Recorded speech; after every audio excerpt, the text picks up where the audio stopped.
मग आता मला इलेक्शन ड्युटी म्हणून बीडला निवड झाली माझी। आणि काल मला सरांचा कॉल आला, आमच्या शाळेमध्ये येऊन चक्कर मारा, आमचे विद्यार्थी अभ्यास करत नाही, खोड्या करतात, येड्यावानी करतात, आई बाबा सोबत शेतात जातात, साहेब त्यांची हाजरी बघा, चौकशी करा। त्या कारण मला यावं लागलं तुमच्या शाळेत। आणि कशाने यावं लागलं मला? हेलिकॉप्टरनी, साध्या वाहनात येत नाही मी। हेलिकॉप्टर सकाळी पंक्चर झालं माझं, आणि मग ठेवलं सोयाबीनच्या झाडाखाली। माझं नाव आहे इन्स्पेक्टर शेंगदाणे। मी गेल्या वर्षी डीवायएसपी होतो, आता PSI झालो 0 बजेट मध्ये। आता प्रमोशन झालं माझं, इकडे बदली झाल्यामुळं काल 15 माळकरी बांध केले हिवरशिंगेचे, आणि पेनारे सोडून दिले। पेनारला बक्षीस ठेवलं 11,000, आणि पिऊन बायकोचा मार खाईन त्याला 5.5। बर मित्रांनो, हा झाला माझा विनोद। आता तुम्हाला मी कोण आहे आणि का आहे, कशासाठी शाळेत आलो, मी सगळी माहिती देणार। तुम्ही मला PSI समजला असता मित्रांनो।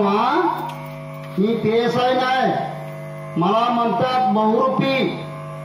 बहुरूपी मित्रांनो, छत्रपती शिवाजी राजांच्या काळात एक बहुरूपी होता, त्यांचं नाव होतं भयाजी नाईक। त्यांचं गाव हंगा, तालुका पारनेर, जिल्हा अहमदनगर।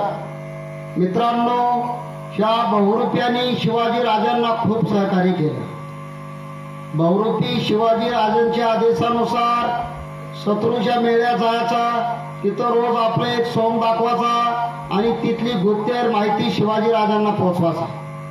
शिवाजी राजांच्या काळात मित्रांनो, यंत्रणा नाही, टीव्ही नाही, मोबाईल नाही, कॅम्प्युटर नाही, युट्यूब नाही, व्हॉट्सअप नाही, तेव्हा बहुरूप्यांचा वापर झाला होता।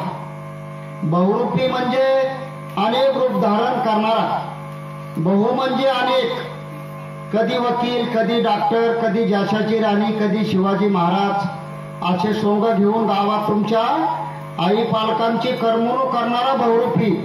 ही कला मित्रांनो लोप पावत चाललेली आहे। आता आजोबांच्या काळात मित्रांनो आम्ही स्थायिक नव्हतो, आता आम्ही संघटित झालो, संघटना केल्या, स्थायिक झालो, आणि मुलं आमची आता मोठ्या मोठ्या हुद्द्यावर चालले। मित्रांनो, इथून पुढे तुम्हाला बहुरूपी पाहायला भेटणार नाही।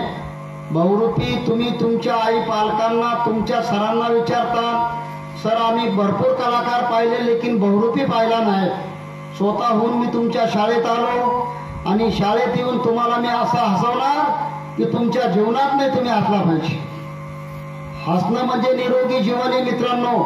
हसणं म्हणजे विकत घ्यावं लागत नाही, त्याला मनु बसून हसवणारा कलाकार तुमच्या समोर उभा आहे। बहुरूपी गावात आल्यावर तुमच्या आई पालकांची कशा पद्धती करमणूक करतो तुम्हाला मी माझं गीत म्हणून दाखवतो। आणि बहुरूपी किल्ले जिंकायला शिवाजी राजांचं सैनिक घेऊन चालल्यावर त्यांच्या मावळ्याला कसा सावध करतो गाणे तुम्हाला माझं गीत